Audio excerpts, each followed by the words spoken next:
Mi nombre es Julián Roballo y en este video presentaré una explicación clara y completa sobre el Decreto 1170 del 2015, un instrumento fundamental para la gestión del riesgo y la planificación territorial en Colombia. A lo largo de este video revisaré cuál es su definición, quién lo emite, en qué contexto surge y sobre todo cómo se aplica a unos territorios en un caso real tan característicos catastralmente hablando como lo son Villavicencio y Restrepo. Vamos a profundizar sobre su importancia en este sector y cómo podrá influir en el catastro en un futuro.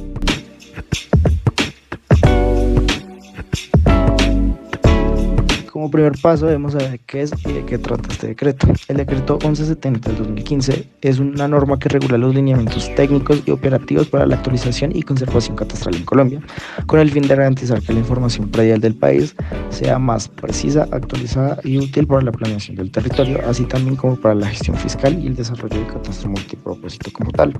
Este decreto establece cómo deben realizarse los procesos catastrales y qué entidades son responsables de ejecutarlos y validarlos.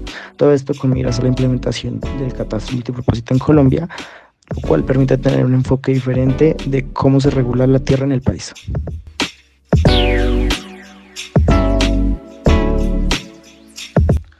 Este decreto fue emitido por el Gobierno Nacional, específicamente por el Departamento Administrativo Nacional de Estadística DANE, en su función de Autoridad Catastral Nacional.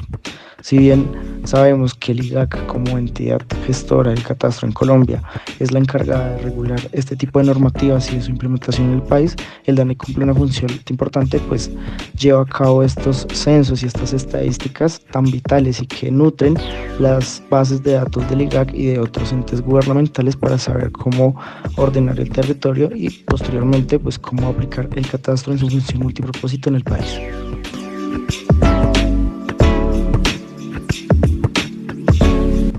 Este decreto, al ser una ley nacional, aplica en todo el territorio colombiano, en zonas urbanas y rurales e incluye áreas de difícil acceso, territorios dispersos y regiones con información predial incompleta o desactualizada.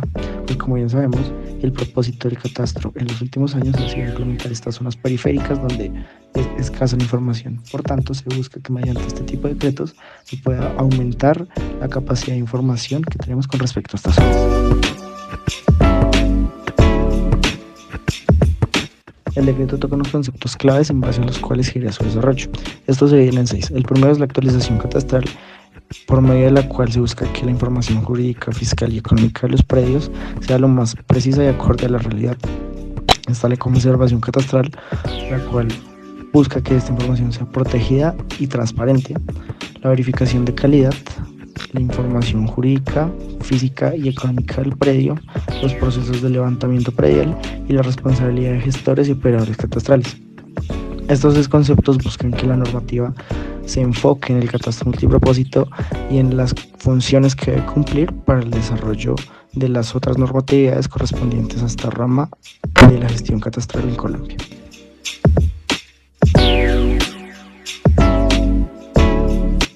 De tal manera, para poder comprender el funcionamiento de este decreto en un caso práctico, vamos a hablar de un caso del estudio real donde se puede aplicar el decreto. Un caso claro de aplicación del decreto 1170 sería la actualización catastral del municipio de Medellín. Allí se adoptaron unas metodologías modernas de levantamiento predial, captura de información en campo con dispositivos móviles y la verificación del interés mediante georreferenciación y revisión detallada de la información jurídica de cada predio.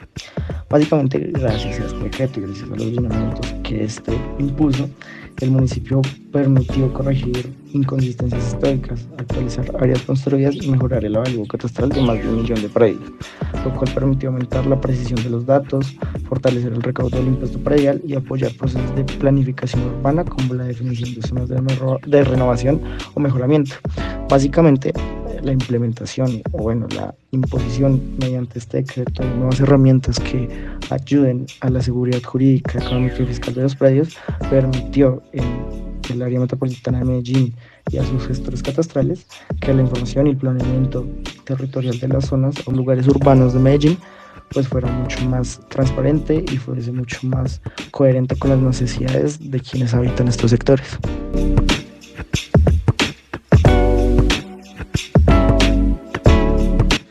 Este decreto surge gracias a diversos movimientos normativos anteriores que dieron la base a estos nuevos decretos que en ese momento surgen gracias a la implementación del catastro multipropósito en Colombia. Básicamente el decreto se lleva a cabo gracias a un marco normativo bastante extenso, pero pues en este video simplemente vamos a hablar de unas cuantas leyes que sentaron las bases para que este decreto fuese llevado a cabo. La principal norma base es la Constitución Política de Colombia, donde se establecen los principios fundamentales del ordenamiento del territorio, así como una función social y ecológica de la propiedad. Por otra parte está la Ley 388/1997, que es la Ley de Ordenamiento Territorial Municipal, donde se regula cómo los municipios deben planear el territorio mediante instrumentos como los POT, que son los planes de ordenamiento territorial, y pues busca organizar el desarrollo urbano, así como proteger áreas ambientales. Está la Ley 1454 del 2011, que es una ley orgánica del ordenamiento territorial, donde se define la organización político-administrativa del país y se promueven asociaciones entre municipios y departamentos que fortalezcan la coordinación regional. Pues también está el decreto 1077 del 2015, muy afín a lo que fue el decreto que estamos estudiando. Básicamente este es un decreto único reglamentario de vivienda y territorio, donde se compilan las reglamentaciones relacionadas con urbanismo, vivienda, planificación y licencia, donde se establecen los procedimientos para la implementación de los POT. Esta regla es bastante cercana y se relaciona en gran parte al decreto estudiado, pues son como lineamientos en base a los cuales se debe llevar a cabo una regulación del POT y principalmente de vivienda y territorio. Por último, podemos hablar de la resolución 262 del 2009, una norma técnica ligada con el Ministerio de Vivienda, donde se definen criterios técnicos para la formación geográfico-cartográfica que se usan en los procesos de planificación territorial.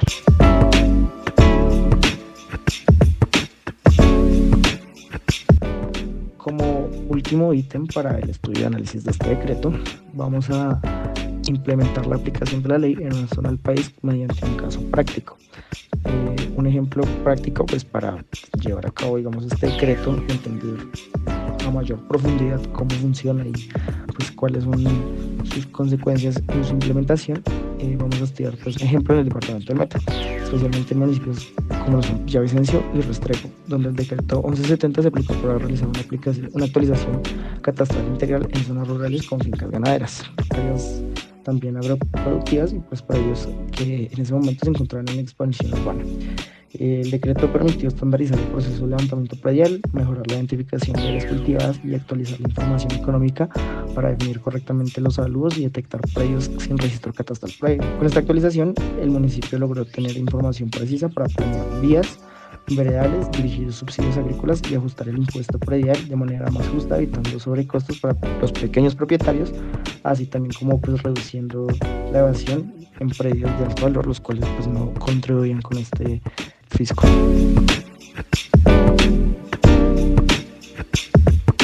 El paso a paso para la implementación del decreto 1170 del 2015 en las áreas de estudio como los Villavicencio y Restrepo se lleva a cabo en 9 partes. La primera es el diagnóstico catastral inicial del municipio, pues antes de iniciar cualquier actualización, lo cual busca el decreto, se evalúa el estado actual del catastro, la desactualización de áreas, linderos y evaluos, la calidad de la información existente y qué necesidades tiene el municipio. Por ejemplo, en Villavicencio se identifica que muchos predios tienen áreas desactualizadas desde el 2008 y que el avalúo fiscal no corresponde al valor real del mercado. También pues entendemos que en Villavicencio el 50% de la ciudad nada más tiene la actualización catastral, el otro 50% por temas fiscales pues no se pudo llevar a cabo. El segundo paso es la planeación del proceso de actualización o conservación. El gestor catastral, por ejemplo, pues la alcaldía o la entidad habilitada en este caso, elabora un plan operativo, un cronograma, una metodología técnica como los levantamientos topográficos o revisión jurídica y la estimación de costos y recursos humanos. Ahora, por ejemplo, en Restrepo se planifica actualizar la zona rural, primero porque pues ahí están las mayores inconsistencias en linderos y en usos del suelo. El tercer paso es la recolección y verificación de información predial. Según el decreto, la información debe incluir, primero, la información física, o sea, área de lote, construcción. Segundo, la información económica, como la avalúo. Tercero, información jurídica, como pues quién es el propietario, la matrícula inmobiliaria, toda la información de este tipo. Y por último, la información cartográfica, que se lleva a cabo mediante levantamientos GNSS o revisión en campo. Por ejemplo, en barrios de Villavicencio como La Reliquia, algunas brigadas catastrales han visitado predios y han tomado medidas y fotos, lo cual pues contribuye a cómo se debe realizar la actualización en estos casos. El cuarto paso es el procesamiento, análisis y validación de la información. Después de recolectar los datos, se deben digitalizar la información, se deben ajustar los linderos y las áreas, se deben calcular nuevamente los avalúos con las metodologías oficiales y, por tanto, corregir inconsistencias. Por ejemplo, en Restrepo, como hablamos anteriormente, se ajustan áreas rurales donde había divergencias entre escrituras y levantamientos topográficos, principalmente guiados hacia una mala utilización del suelo o hacia inconsistencias en áreas de predios. El quinto paso es la presentación de resultados preliminares. El decreto exige que antes de hacer oficiales los cambios se debe realizar un periodo de socialización, reclamaciones y revisión de inconsistencias, esto para evitar tropiezos en el proceso y que pues haya una revisión preliminar que no involucre volver a cambiar o volver a realizar todo el proceso, sino que pues que se haga una revisión antes de la presentación formal. Los propietarios de esta manera pueden pues corregir cuáles son los errores, pueden aportar documentos faltantes o solicitar ciertos ajustes. Como sexto paso está la emisión de la información oficial. Por tanto, la entidad catastral correspondiente expide los certificados catastrales corregidos, planos actualizados, nuevos avalúos y una base catastral consolidada. Por ejemplo, Restrepo publicó su nueva cartografía catastral digital con soporte técnico después de realizar todos estos ajustes. Como octavo y penúltimo paso se encuentra que se debe enviar la información al IGAC y al gestor del registro. Con base en el decreto, pues se debe reportar la actualización, se deben armonizar los datos con la Oficina de Registro de Instrumentos Públicos y se deben asegurar la sincronización de catastro-registro.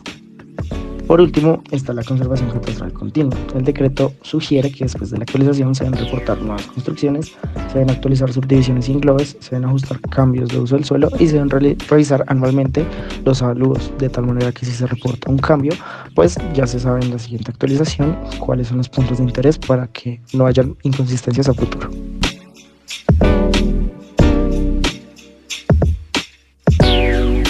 El decreto 1170-2015 trae una serie de beneficios en su implementación. Estos principalmente son que hay una mayor precisión de información predial, por lo cual se evitan problemas de linderos, duplicidades o áreas incorrectas.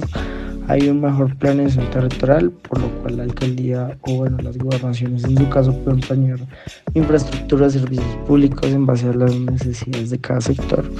Se aumenta el recaudo y la equidad, pues con avalúos actualizados quienes tienen precios más valiosos pagan más y quienes no, pues evidentemente se reducen sus sesgos. Se facilitan las inversiones privadas y públicas, pues los precios claros y actualizados atraen inversión formal y se reducen los conflictos por propiedad, algo que ha marcado el territorio nacional durante tantos años. Por tanto, el decreto 1170-2015 es una herramienta esencial para garantizar un desarrollo urbano más justo y equilibrado.